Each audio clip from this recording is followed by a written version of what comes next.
This is UMAR AHMED for IFL TV in association with MTK Global. We're in Los Angeles.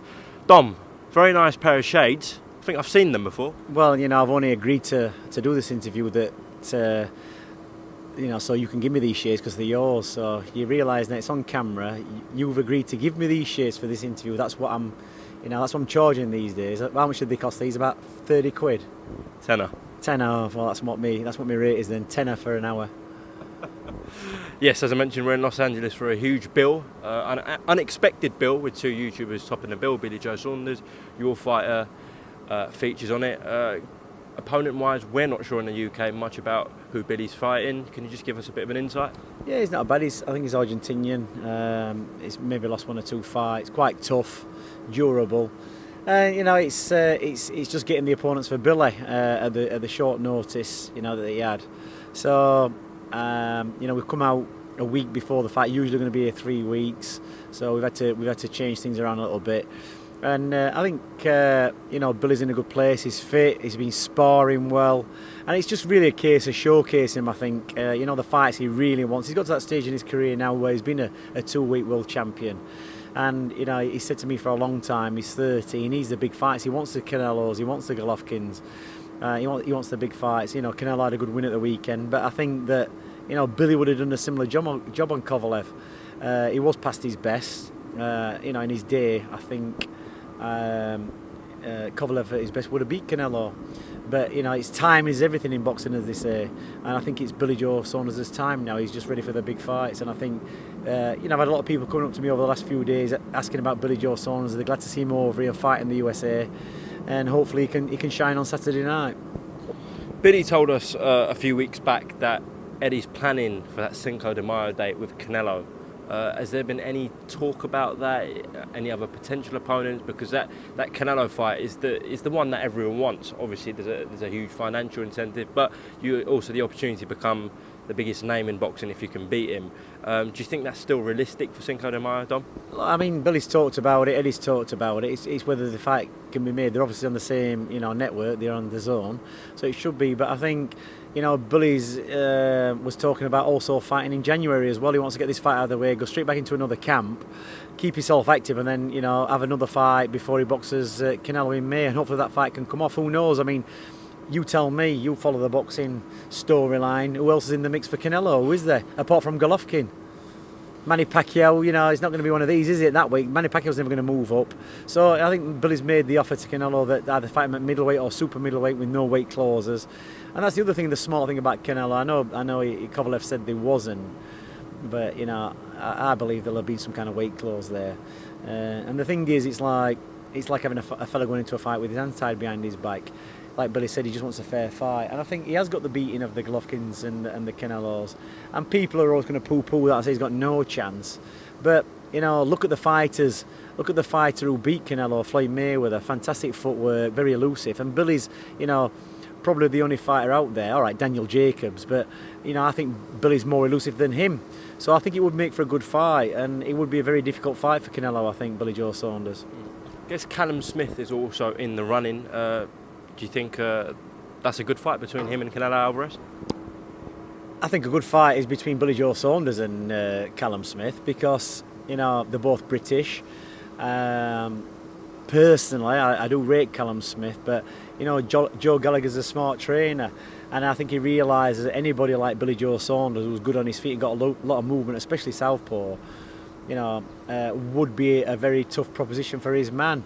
So I don't think it would be a fight he'd want to take. If he had the choice, he would always go for the bigger fight with Canelo. That's where the most money is going to be. Yeah, it's a big risky fight, but it's a risky fight with Billy Joe Saunders probably for less money. I'd love to see Billy with either of those, and whatever happens with Callum Smith and Canelo's down to Eddie Hearn. Let's just say we hope Billy Joe does either land a Canelo or Golovkin. Let's just say he doesn't. I spoke to Eubank Jr. on Sunday. He believes that the only person that Billy Joe can make money off is Eubank himself. Would you entertain that rematch at all? I think you'd have to ask Billy that, but I think what people don't realise, I remember watching that fight a long time ago and thinking, first of all, why have they made this fight so early in the career? And I think the money was on Eubanks to beat him. And Billy Joe Saunders is a very, very smart boxer even when he's tired, and he didn't even look 70% fit for that fight, and he still beat Eubank. And I think Billy Joe Saunders has improved over time, whereas Eubank really hasn't never lived up to the hype that's followed him along. So, I think that, look, he got beat by George Groves, and George Groves then got done in by Callum Smith. So, I think that'd be an easy enough fight for Billy. I think Billy's a better fighter now, and he's got more to prove. I think he'd do a real job on Chris Eubanks, and I think in the event that any other fight can't be made, that would be a good fight to have. Would you like to see Billy carry on his career out in America or come back to the UK? Either. I mean, like how Eddie's got the boxing now is like, the shows are there in America. Billy can fight in America. It depends where where the fights are. If they want to fight the Canelos and the Golovkins here, then do it. Obviously, Callum Smith and Eubanks will be good in the UK. So you've got options either.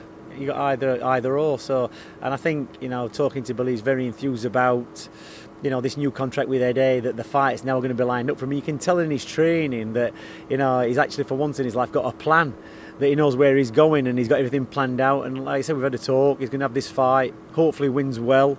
A week off and then straight back into camp over Christmas, train for the next fight, and he just wants the fights to roll in. How are you finding LA? Because Billy spoke to Coogan this morning and he said that downtown LA is a bit like a gypsy campsite. Well, maybe you're going to be at home then, isn't it? But to be honest, the last time I came here was about 2005. Howard Eastman boxed Bernard Hopkins for the Unified World title. He got beat. We had Junior Witter fighting Lovemore and Do. It was a great night. I enjoyed it. But it has changed. There's been a lot of buildings built up. This was surrounded by this area was surrounded by car lots. So it has improved a lot. But at the end of the day, we're fighting in the Staples. We're bang next to it. It's a 1 minute walk in. I'm looking forward to Saturday night. It's always good to be in LA for the fights. Hopefully, it's going to be a good crowd. The main fight, KSI, the other guy, will be interesting to say the least. And let's hope this is the start of big things for Billy Joe Saunders. I believe it is. I don't think it's come too late in his career, because I think he's more mature now. In the past, I think he's like messed around a little bit with his career.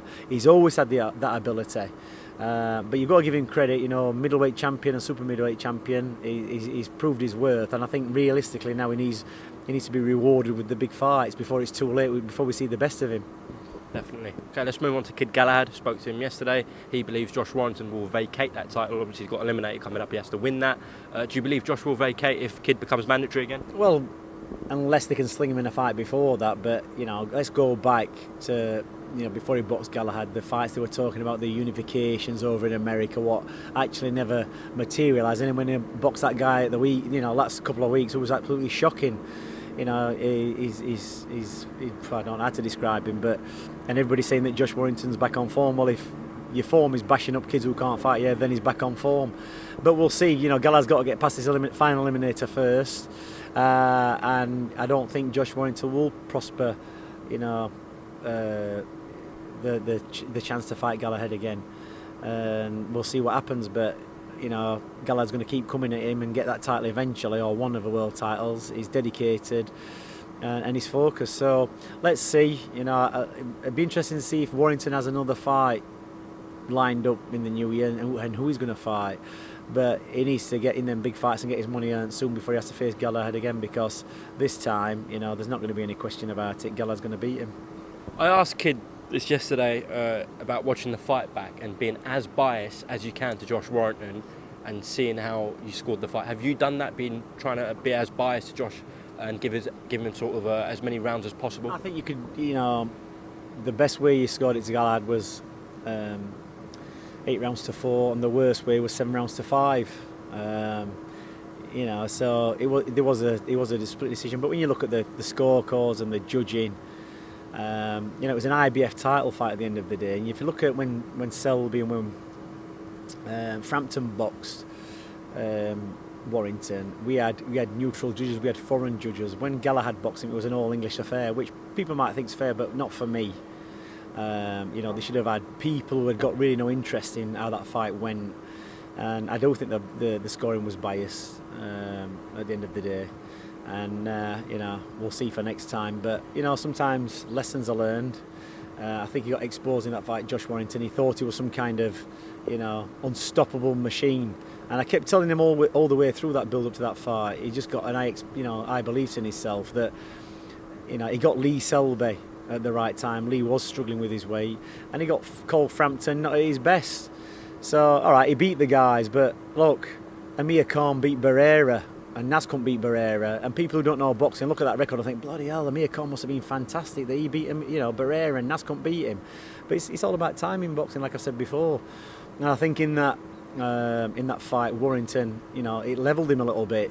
And then he made all these kind of excuses up why he didn't perform right, and it was the referee, and it was this, and it was that, and the other. The top and the bottom of it is, when you know how to deal with people like Josh Warrington and his style, then that's how you beat the guys. And all being fair, Galahad should actually be world champion by now. Well, listen, best of luck with Kid Galahad when he has his final eliminator, which has got to be in 90 days, I'm hearing. Moving on to Amir Khan, you mentioned his name. Sometimes I think, should I even bring up Kell Brook and Amir Khan, because it has bored everyone to death. But it seems like that is the fight actually for the pair of them, because I don't really see where else perhaps Amir's going, and Kell, to be honest. Is that a fair comment, Dom? Possibly, but we look at the fight last weekend, Chisora against David Price. I thought it was an entertaining fight.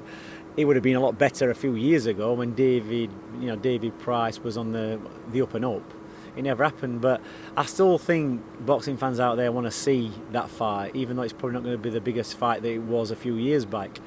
But you still want to see it because it's entertainment at the end of the day. They might not be at the best. I think Kell Brook's still got more left than Amir Khan, because when you're getting knocked out on a regular basis like Khan has, I mean, you'll know the stats in his last 5 fights. He's probably been knocked out 4 times, I think. So, and that's a cumulative damage.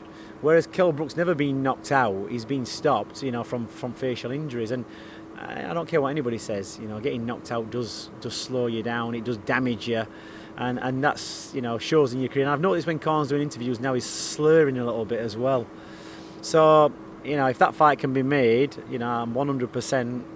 I'll put my house on Kell Brook beating him, and I think people would like to see Kell Brook, take him out about 4 or 5 rounds clean.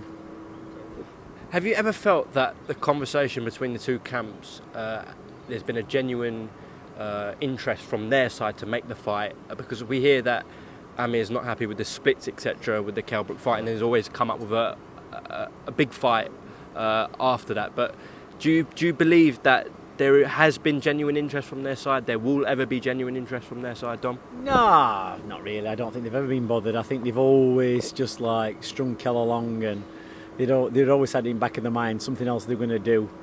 Just kept him hanging there, and that's all part of the psychology of boxing. Trying to create an impression in Kell's mind that he's not worthy to fight Amir Khan. But look, there's a level in boxing, and all the people that Khan's been knocked out with, probably all considered better than Kell. They will be. So you can always go down. You can start at the top and work your way to the bottom. That's what he's done. And eventually he's going to come up against Kell Brook. Now, if he'd have got beat by Kell Brook 2 or 3 fights, or 2 or 3 years ago, he would never have got the big fights. He'd never boxed, the fights that he did, the Canelos or whatever, because he'd have been ruined. There'd have been no need. But at least he's gone in at the top end, got his money, and he's slowly working his way down the divisions, and eventually he'll get to Kell Brook, and that'll be the final nail in his coffin, I believe. Okay.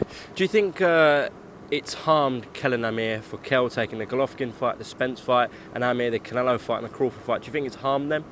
It's probably harmed Khan more, because Kell moved up to middleweight. Nobody take Golovkin.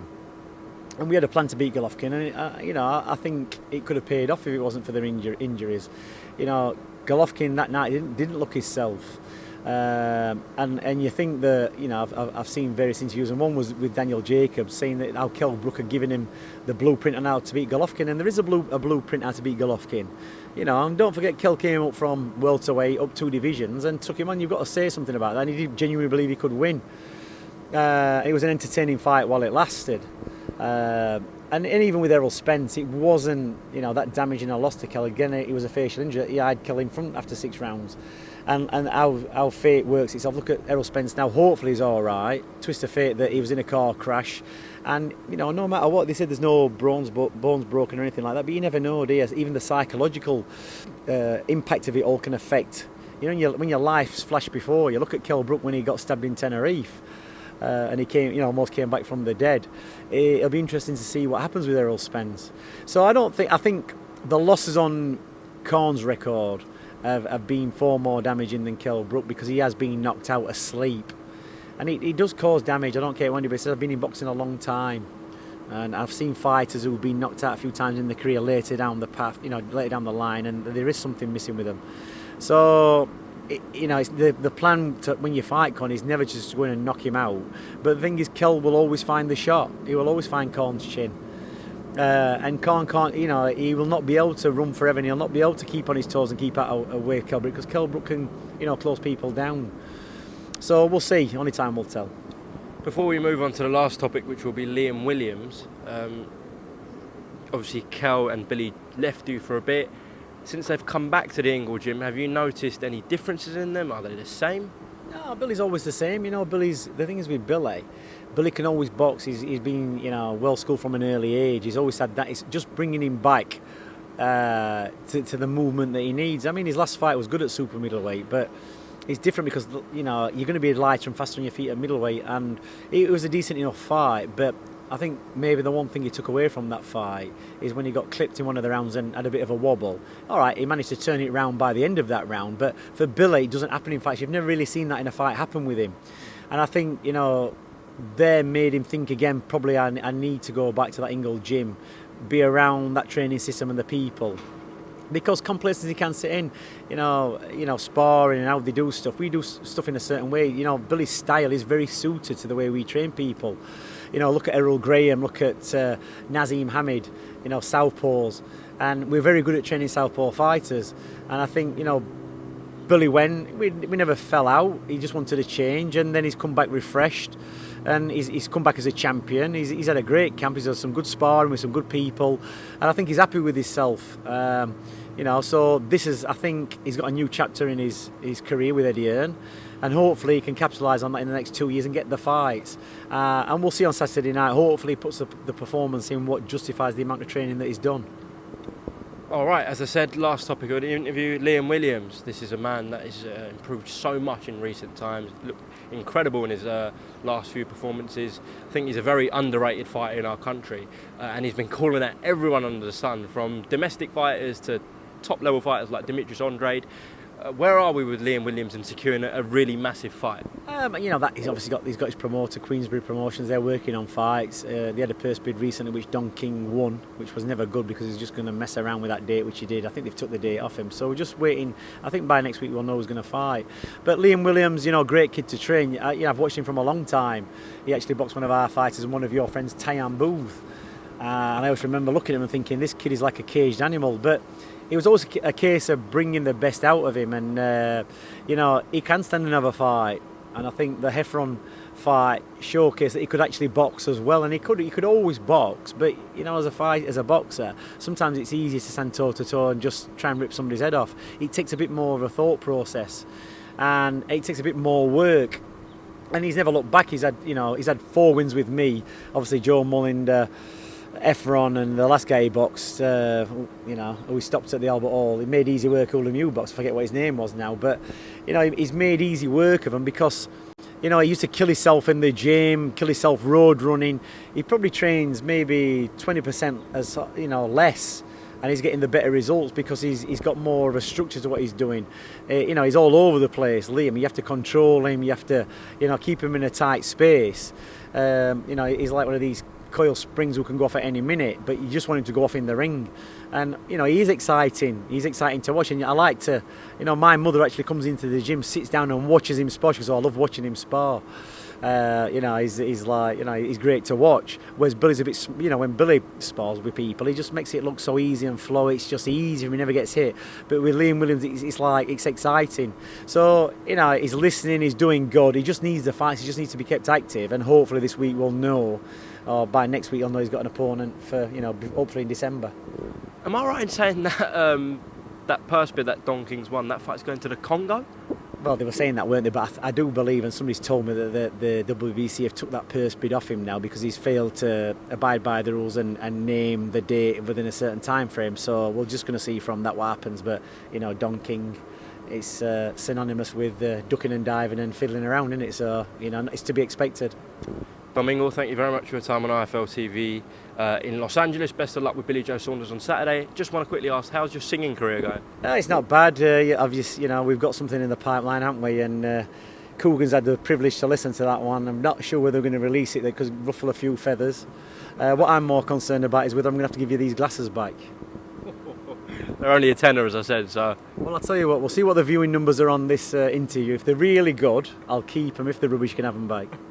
All right, fair enough, Dom. As I said, thank you for your time, and anything you want to add? No, I think we're all good, you know, let's just roll on. We've got a public workout today at, I think, the beach. Obviously, I've never been, so I'm going to go down there, you know, soak it all up, and it's a beautiful day here. The sun's burning in the sky. I'm probably going to get a burnt head, be like something glowing in the night, but apart from that, everything's good, thanks.